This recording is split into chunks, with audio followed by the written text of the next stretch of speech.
Include dengan hubungan ya, pasti selesai Nah, gitu. hubungan juga. Ya kan selesai langsung nikah gitu kan maksudnya ya.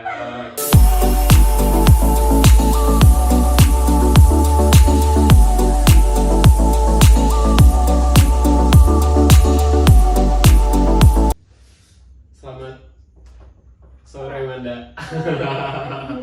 Duh, makasih banget nih udah mau main ke studionya Glass House. Glass House lagi. Bro, salah nyebut gue. Glass Studios produk kreatif ya. Nama production sendiri aja udah lupa nggak tuh? Makasih banyak ya Manda. Duh, di kesibukan yang Manda lagi bener-bener hektik kali ya. Mau nih datang ke sini, makasih banget. Sekarang lagi nggak sibuk sih. Lagi nggak sibuk ya? Pas sama free. Kalau sibuk nggak akan mau datang ke sini. Susah. Juga udah ke cancel kan karena ada tambahan kelas. Oh, oke. Kemarin. Oke. Mau tahu dong Manda, sebelum kita bahas lebih lanjut ya, kita ngobrol panjang nih. Kita ngobrol santai aja sebenarnya, nggak harus yang bagaimana aja, santai aja. Ngobrol. Nggak berat lah. Sebelumnya mungkin boleh ngenalin diri dulu kali ya. Kalau mereka udah bosan kayaknya lihat. Apa aja yang perlu dikenalin? Nama, biodata, kelahiran, biodata lengkap tolong ya. Biodata lengkap ntar ada di sini ya. Ya kenalin umum aja gitu, maksudnya nama siapa Ya, biar pada tahu gitu kan. Nama aku Manda, kesibukan aku sekarang kuliah ngambil magister manajemen di Unpad. Selain itu juga aku udah ngejalanin bisnis yang udah aku jalin dari tahun 2019. S1-nya di mana Mbak? S1 di psikologi Unpad. Wow. Emang sih jauh banget, tapi nggak jauh juga sih, masih ada yang kayak HR kayak gitu-gitu Bisa yang lah. masih organisasi kalau Masuk. manajemen psikologi masih kayak gitu masih ada lah. Oke. Jadi nggak nyebrang jauh banget kayak misalnya sastra apa gitu di manajemen kan nyebrang jauh banget. Oke, sastra Sunda misalnya Sastra S2-nya Sunda, gitu. teknik di manajemen itu kan jauh banget. Iya, bener. Jadi sekarang nih Manda berarti lagi ngambil magister Ayo magister. sambil punya bisnis sendiri ya. Mm. Nah, boleh tahu dong bisnisnya tuh di bidang apa? Bisnis aku sebenarnya bidang fashion sih, kayak hype beast, kayak streetwear gitu kayak ya, tapi sekarang fokusnya ke Jordan. Cuman Jordan sih kalau sekarang fokusnya. Fokus ternak Jordan gitu ya. Iya. Kalau lagi lihat tuh Instagramnya Jordan banyak banget gitu. Iya, itu dari tahun 2019 sebenarnya udah aku jalani bisnis itu. Dan sekarang ya masih segitu-segitu aja, nggak naik nggak turun.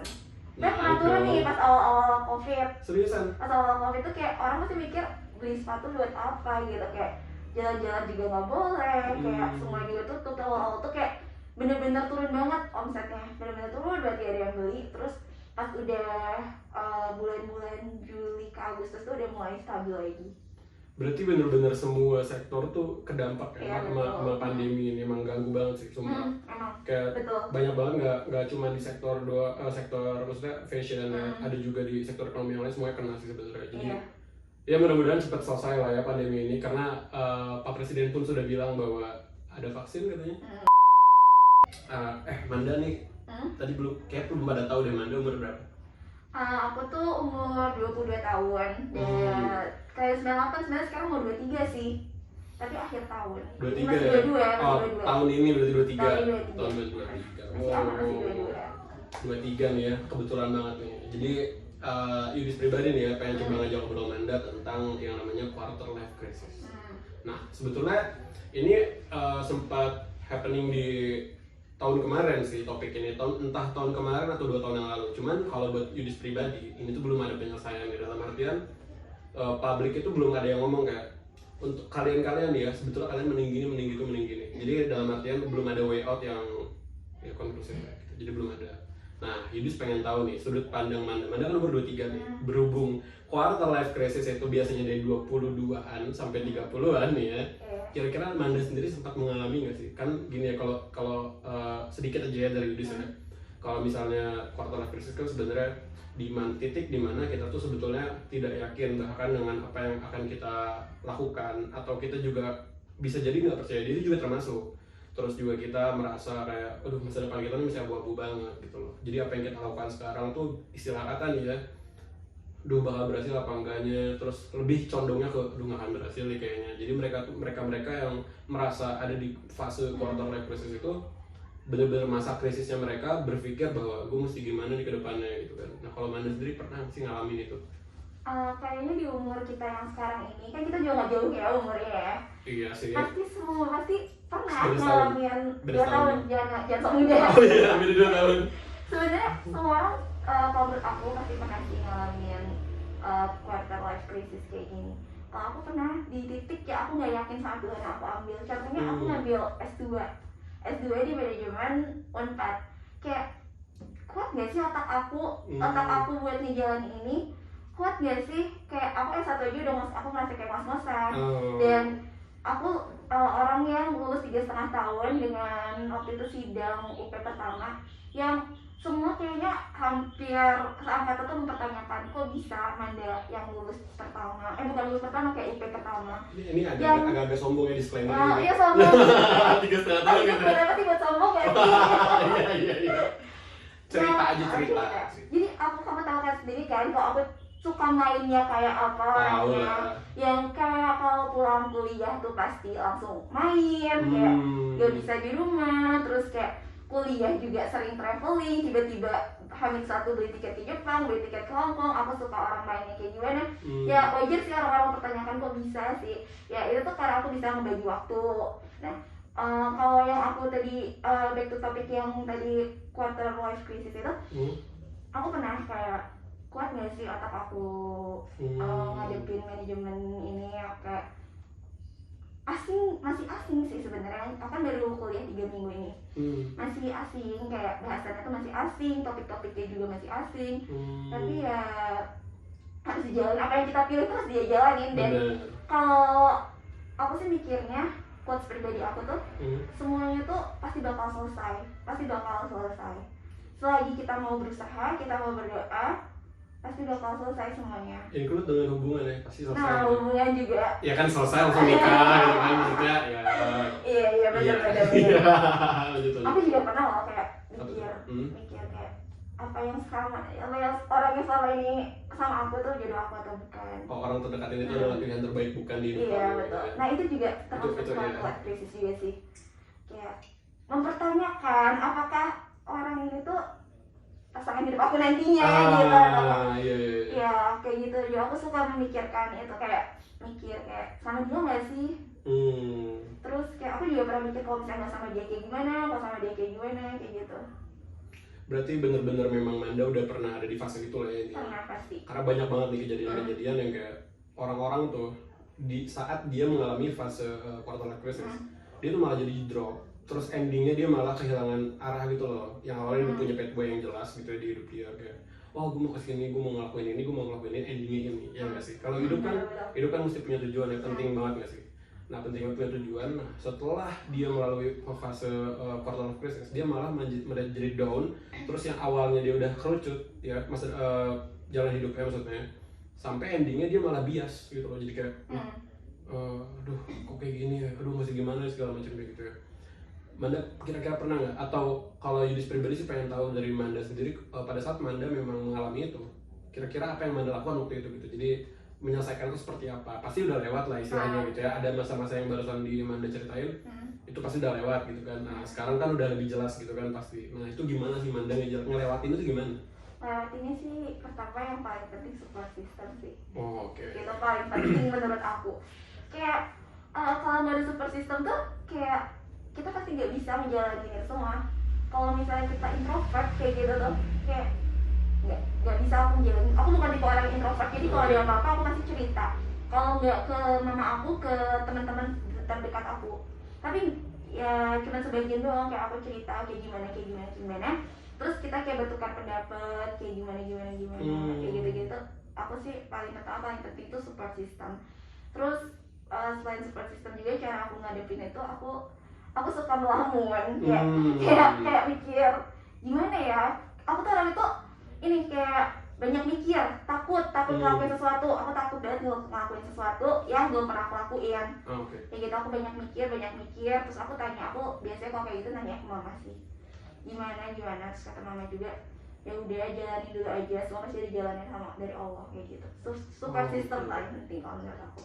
Berarti ya bener banget sih sebenarnya, karena banyak juga orang-orang yang pada saat quarter life crisis dia malah cenderung lari kemana, dia Iya. melakukan hal-hal yang istilahnya ya itu nggak bagus lah, nggak positif gitu ya. Dan banyak juga yang bunuh diri nggak sih? Kalau Banyak. kayak gitu banyak. Itu banyak banget. Jadi ada orang yang sampai benar-benar kayak ngerasa dia gagal banget di hidup. Terendah. Meskipun mungkin kalau di Indonesia sendiri sih nggak seberapa banyak, tapi pasti ada. Iya.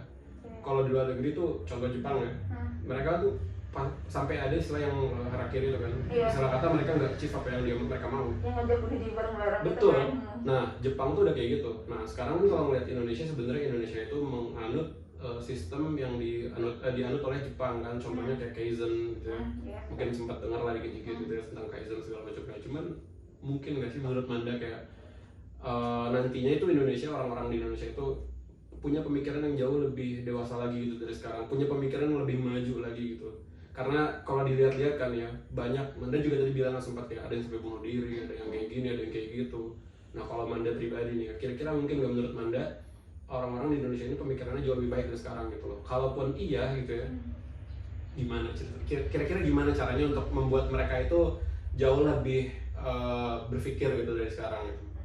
Gimana menurut Manda gitu? Kalau menurut aku orang Indonesia kayaknya nggak mungkin nggak sih kalau sampai ke kayak ke bawah sampai Jepang yang kayak ngajak orang bunuh diri bareng-bareng kayak gitu-gitu. Nah itu dia, belum tahu sih. Belum tahu sih, itu sebenarnya sih tergantung pemikiran orang-orangnya sendiri, terus gimana support sistemnya, gimana orang tua yang mendidik dia, kayak gitu sih kalau menurut aku. Oke, if it's possible gitu ya, jika memungkinkan gitu, menurut Manda Tergantung orangnya sendiri.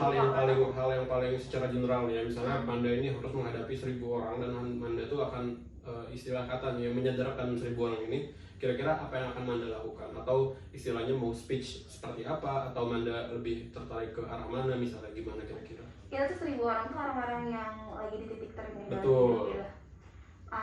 Aku bakal bilang, coba kau bayangin orang-orang yang ada di belakang kamu sebelumnya, kayak orang-orang yang mendukung kamu, apakah kamu mau nyerah gitu aja? Apakah kamu mau berhenti gitu aja dengan apa yang kamu udah raih sampai saat ini? Karena kamu merasa ini titik terendah dalam hidup kamu mau nyerah gitu aja?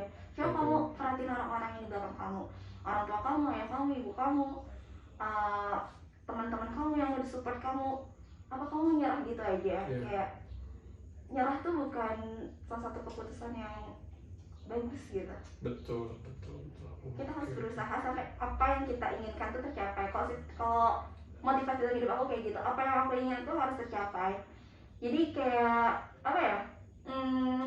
Kita tuh nggak boleh nyerah. Kita nggak boleh nyerah karena Tuhan itu pasti bakal ngasih apa yang kita mau selagi kita berusaha dan berdoa. Aku prinsipnya kayak gitu. Doa, usaha, orang dalam ya. Orang dalam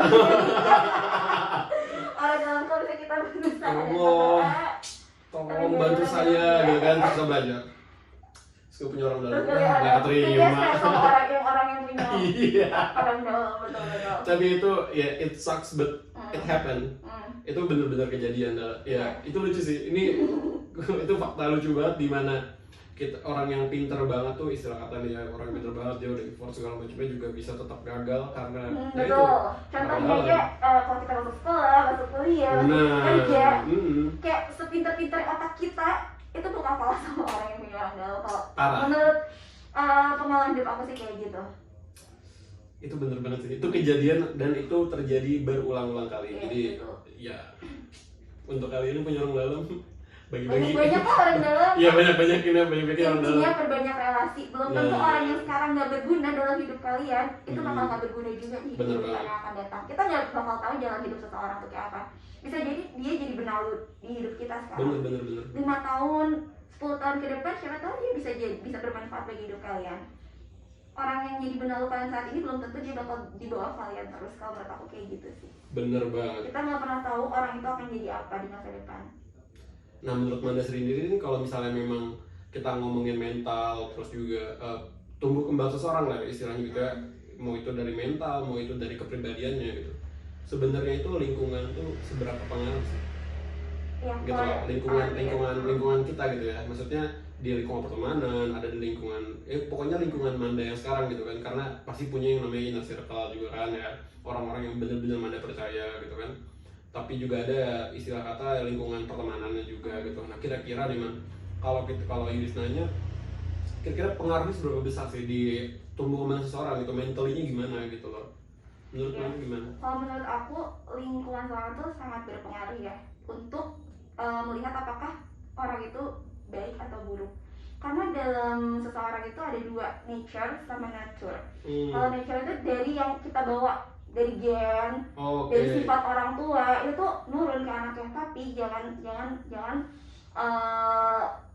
jangan lupain sama nature. Nature itu kayak lingkungannya mereka. Nah, kalau misalnya mereka dididik sama orang tuanya baik, dididik sifat orang tuanya baik, tapi dia terjerumus dalam lingkungan yang buruk, anak itu bakal jadi buruk juga. Berarti penting banget. Penting banget kalau menurut aku lingkungan. Versi Manda nih, kalau misalnya cara yang paling tepat untuk memilih lingkungan itu seperti apa? Kalau versi aku sih yang menurut aku nyaman aja sih. Nyaman ya? Nyaman, menurut aku nyaman aja sih, itu udah.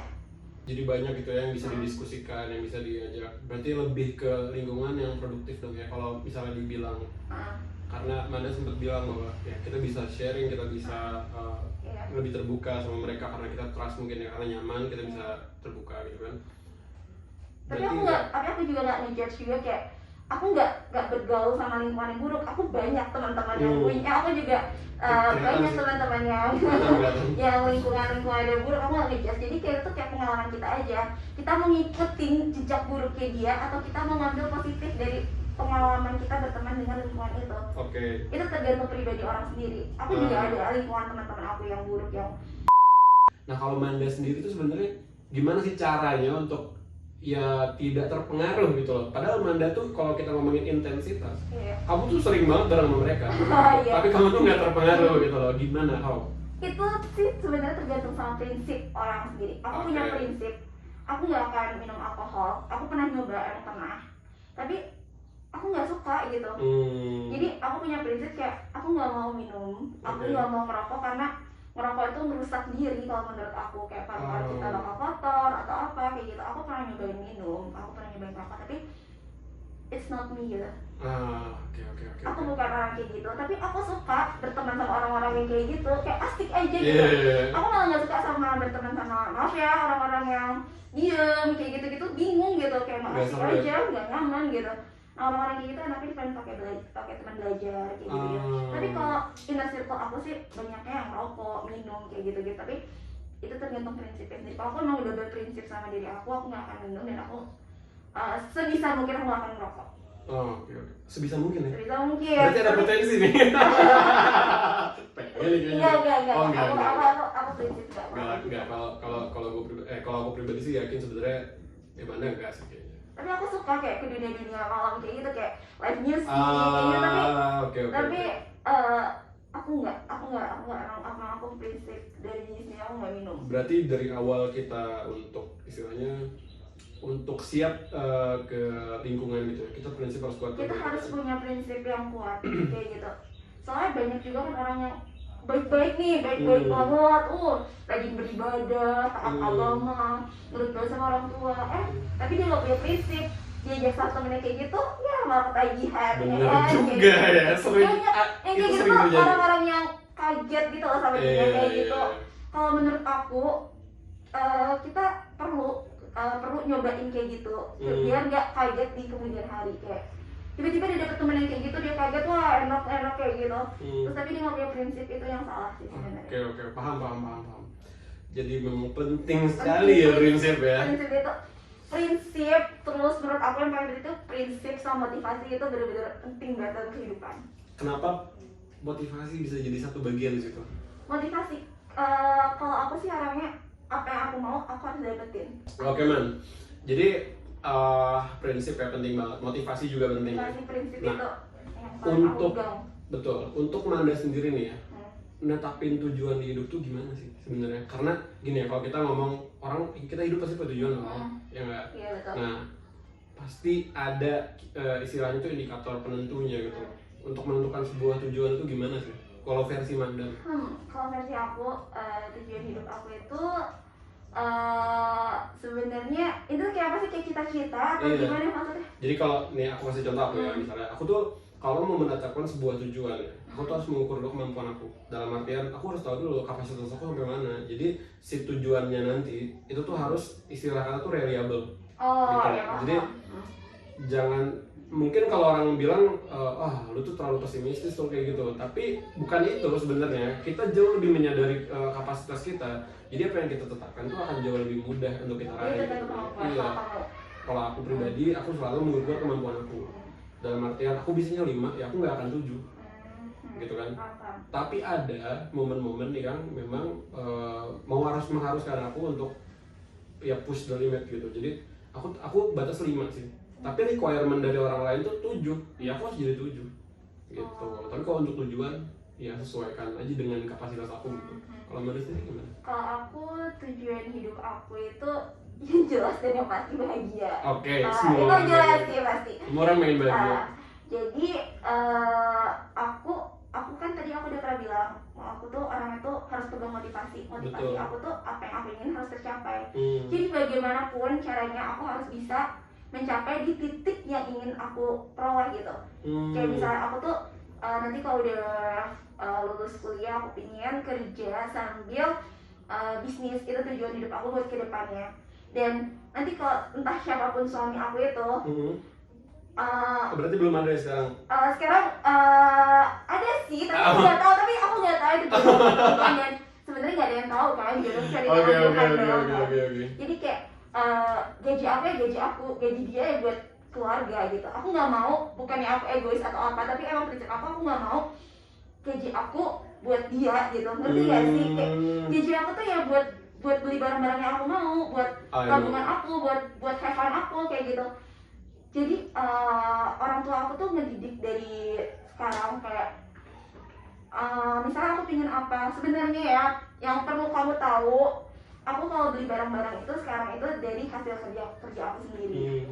Jadi orang tua aku tuh kayak waktu aku udah pensiun, jadi aku juga nggak enak kan kalau minta barang-barang yang aku pingin kayak gitu tuh. Jadi kebetulan saya pernah lihat di Instagram murah-murah barang. Murah. Jadi lanjut. Jadi aku udah dididik sama orang tua aku, walaupun kita berkecukupan atau bahkan lebih, berusaha sendiri. Gak selamanya orang tua hidup bersama kita. Bener banget. Gak selamanya orang apa yang kita sayangi, apa yang kita cintai, apa yang kita punya saat ini selamanya bareng sama kita. Kita harus bisa mandiri dengan apa yang kita punya kayak gitu. Sorry, kita harus bisa mandiri dengan apa ya? Maksudnya nggak tergantungan sama orang lain kayak gitu. Bener. Kita nggak bisa nanti kalau misalnya sekarang kita bergantungan sama orang tua, masalahnya orang tua bisa hidup sama kita. Nggak, kalau misalnya kita udah nikah, kita nggak harus bergantungan sama suami. Kayak aku tuh nggak mau jadi ibu rumah tangga yang bergantungan sama suami. Aku nggak mau. Karena aku tahu aku tuh orang itu banyak mau, apa yang aku pinginin tuh aku harus dapetin dengan cara nabung atau apapun, dengan cara kerja. Aku nggak mau apa yang aku pinginin itu nggak bisa dikabulin kayak gitu. Aku harus kerja, aku mau bisnis. Dan kalau misalnya aku nanti udah nikah, aku harus punya perjanjian sama siapapun nanti, nggak boleh melarang aku buat berkarir sama Oke. Tos dulu boleh? Boleh minum dulu, silahkan. Makasih saya. Iya, agak haus nih.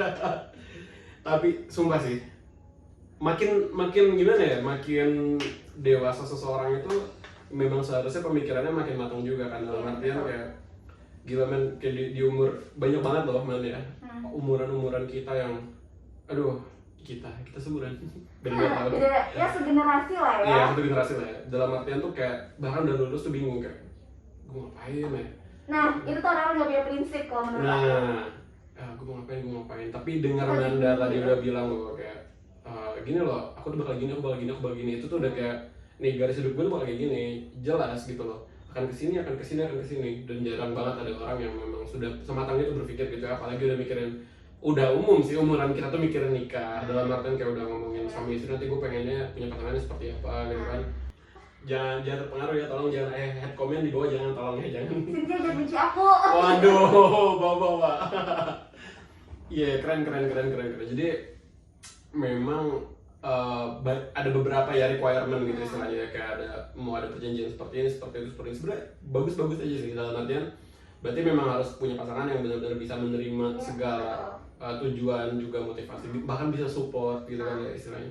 Nah kira-kira nih Manda sendiri untuk untuk memilih nih ceritanya nih ya, kita ngomongin cowok nih sekarang. Asik kan ya cowok. Untuk Manda sendiri sebenarnya gimana sih untuk mengukur cowok ini tuh sebenarnya ini gimana ya, ini cowok oke deh kayaknya sama aku, atau enggak istilah kata nih ya, untuk laki-laki di masa depan Manda tuh sebenarnya Manda pengennya seperti apa, in spesifik mungkin bisa di sharing sama kita gitu kan, biar kalian tahu nih yang suka rebahan doang di rumah nggak pernah kerja gimana sih, nggak mau cewek yang nggak kerja. Cowok idaman aku pastinya kayak papa aku. Oke, gimana tuh kayak papa? Kebetulan nggak terlalu dekat sama om. Iya. Karena papaku pasti setiap anak perempuan cinta pertamanya pasti papahnya. Kalau dia ingin punya pasangan hidup pasti apa ya kayak apa pedomannya pasti papahnya kayak gitu. Kayak papa aku tuh orangnya tuh penyayang. Papa aku tuh orangnya tanggung jawab.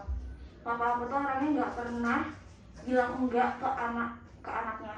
Walaupun papa aku lagi maksudnya lagi pusing atau lagi pasti dia selalu bilang iya, apapun caranya pasti dia bakal ungkapin bakal ngasih apa yang anaknya minta. Papa aku nggak pernah bilang enggak.